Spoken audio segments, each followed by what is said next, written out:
Today, we are going to talk about the 10 commandments of a soul led business, and we are on commandment 2. So, commandment 2 is take your problems and inquiries with you in your sleep.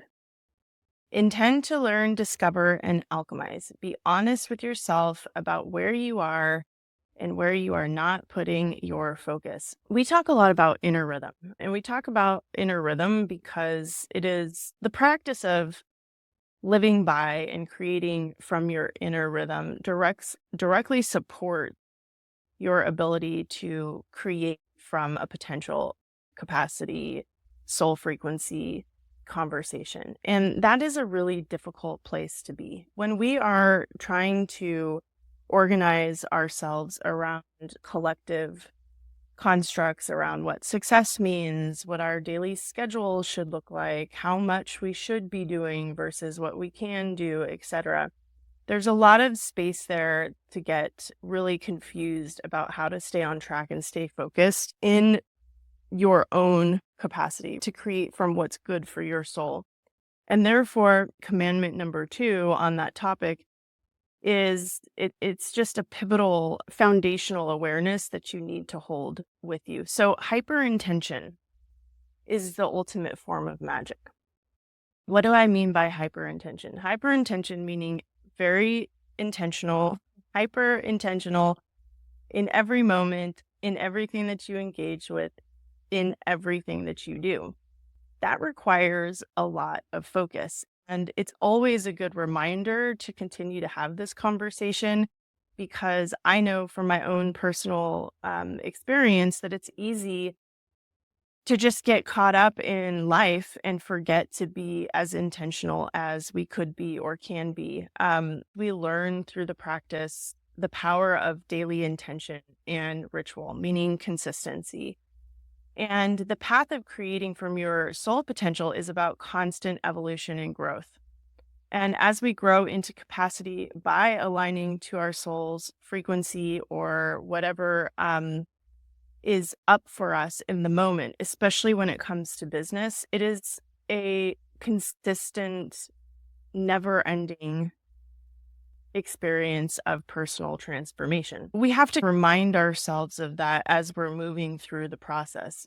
And when there are times in our business when we are exhausted, or times in our business when we are energetic, when we're inspired and in flow, what happens is we end up assigning, okay, this is a really important conversation that I want to have with you.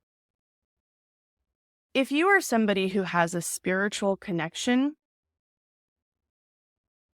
to your business, meaning you are somebody who believes that you are creating from your soul's purpose.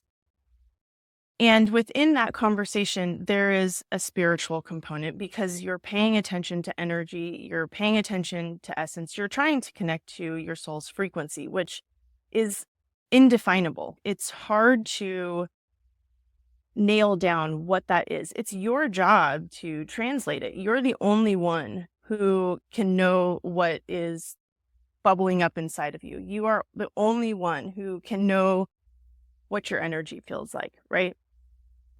And so we end up leaning on these spiritual conversations about who we are in crafting the identity. And there's some things that we need to be really aware of on that path. It's easy to get into the habit of creating really big definitions about how we feel day to day on the path of creating from a soul-led business. If we are not intentional and masterful, we can become easily lost. So my personal story that I want to share in connection to today is I woke up this morning feeling like I haven't slept in 10 years, which is really ironic because I had a big up level in my business around the time when I had my injury. And then I had surgery and everything boomed in my life. I have been creating things that I've dreamed of for years. I've been hitting income goals and client goals and personal leadership goals that I have been dreaming about and working on for years. And ironically, I'm in this place in my life where I'm recovering, like I'm healing, I should be resting, etc. And so the interesting quandary in that is that I'm learning how to ride this ebb and flow between tapping into an either even deeper relationship to my inner rhythm and my business while I'm in this position personally where my body requires more attention than it used to. And so the thing that can happen, and you'll see this happen with a lot of people who are running soul mission, soul led businesses and are deeply immersed in the spiritual conversation, is that when we are not feeling quote unquote aligned, when we are feeling burnt, like not burnt out, but exhausted, overwhelmed, I think is the good word. When we are in a place where we are like actively participating in an up level that we've been calling in, like the ones that we asked for, it is so easy to interpret moments of highs and lows of energy and assign them these big narratives, these big, massive spiritual narratives, right? So, like the fact that I woke up really tired and that I have been working maybe more than before or in a new way than I used to, maybe I'm producing at an entirely new level. It would be so easy for me if I was not embodied in my work to wake up and say, oh, I wonder if it's because my business isn't aligned. That must be it. Or maybe it's because I'm serving the wrong kind of clients. And if I was serving the right clients, my energy would not feel this way. Or maybe it's because I'm giving too much. Maybe I'm over giving and I need to have better boundaries. Or maybe it's because I'm not living by my, human design. I'm not paying attention to the astrology. I'm not really tapped into the way that life should work for me, etc. And this is where we start clinging to these identity strategies that you find a lot of people really trying to connect to in combination with business because it creates that, how do I say this? It creates the identity that can handle or at least compartmentalize what naturally happens when we are creating from soul capacity.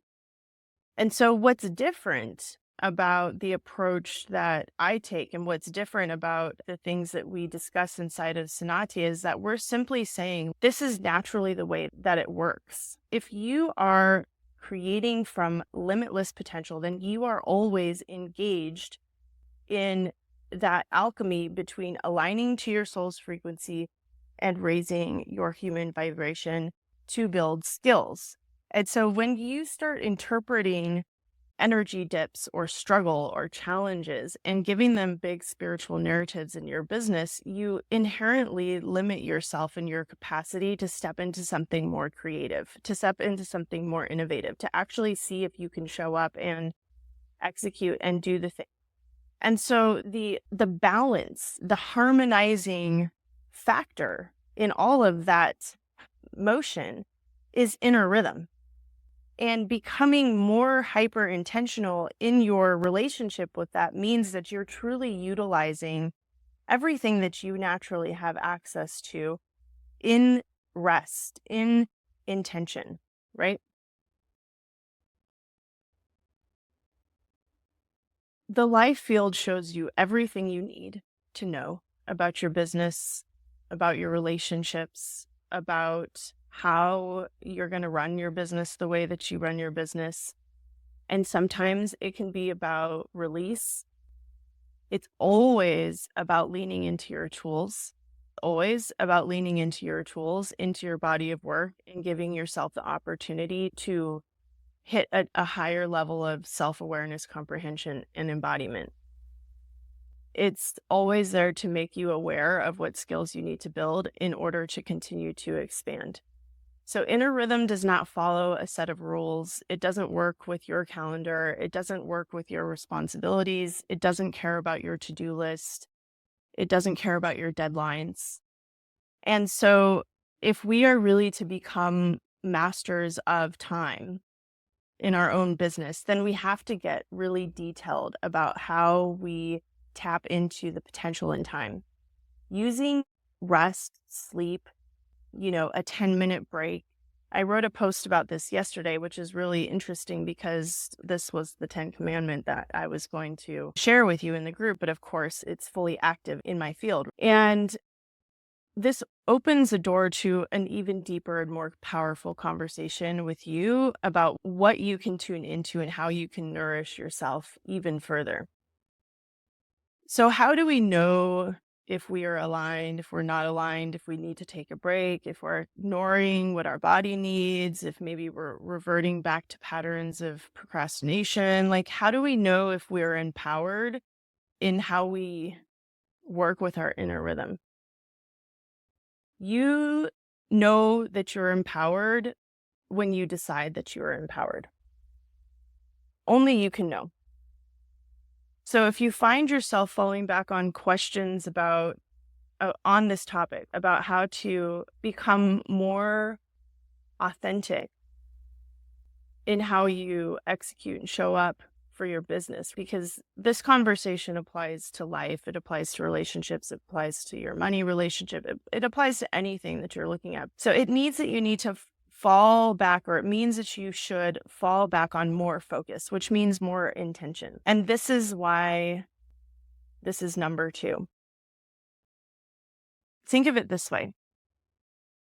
The reason also why we start to ask questions like, maybe your business isn't aligned, maybe it's the wrong kind of clients, maybe I'm overgiving, maybe I'm not living by my design, maybe it's the moon energies, maybe it's the astrology, maybe it's everybody else, maybe it's the collective, maybe it's the people around me.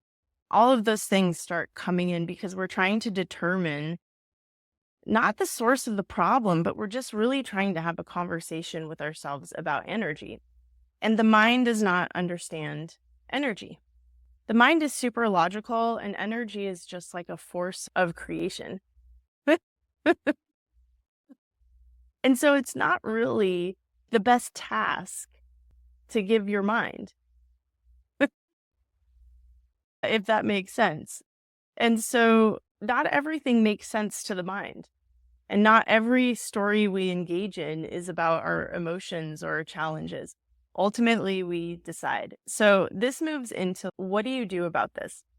The practice that harmonizes or balances with this 10 commandment, again, is really about just choosing how to utilize your time.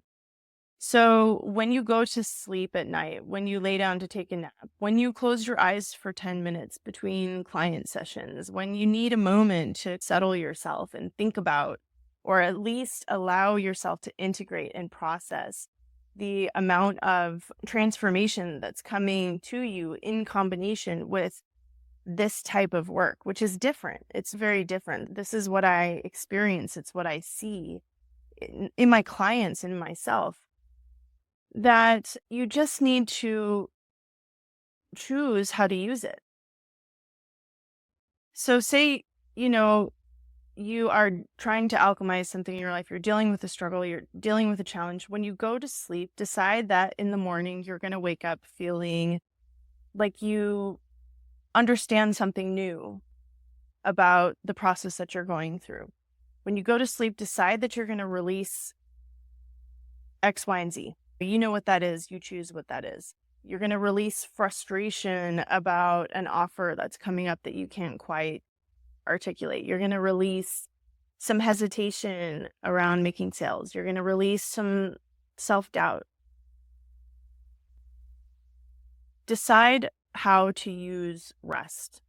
And also set an intention before you sleep or before you rest to fully feel that commitment in your system, to fully feel what a rare thing it is for you to be able to put that much intention towards, this area of your life, and be proud of that. Let your cells feel truly full of gratitude for your devotion to your own journey.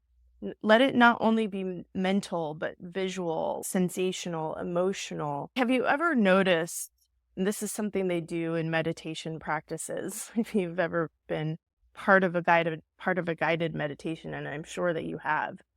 The perfect example of this is like someone will say, close your eyes,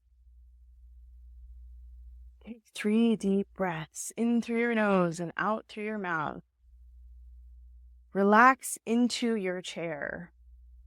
Feel fully supported by the ground underneath you.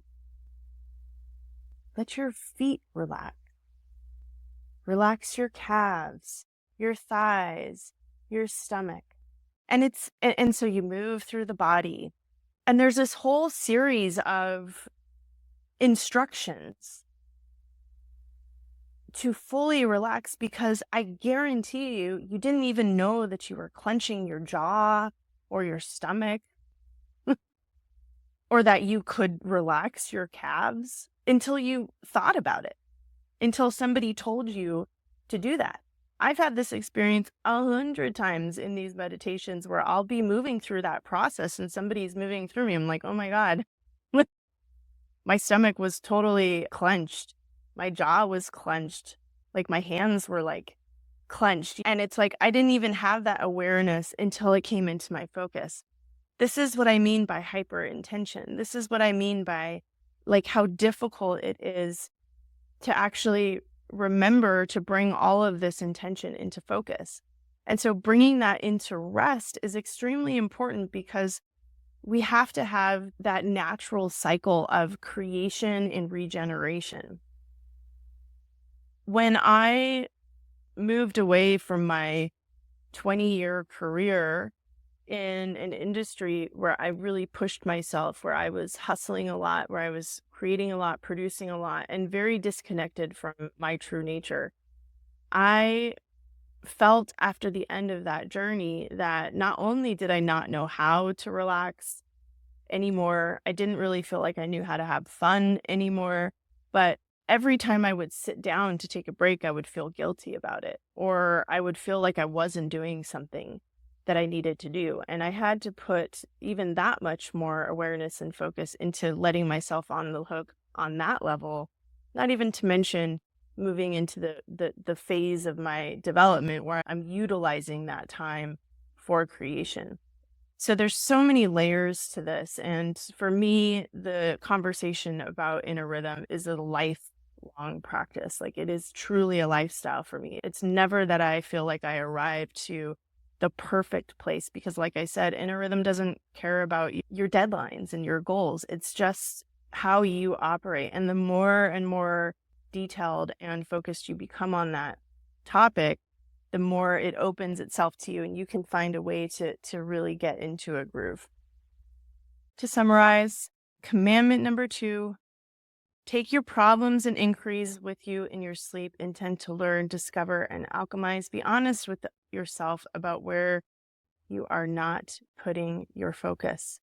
This will really support you in the path of creating from a soul-led business, and it will help you to create at the pace that I think that you're naturally inclined to, and me as well, and feel really grounded and stable and self-supported within that task.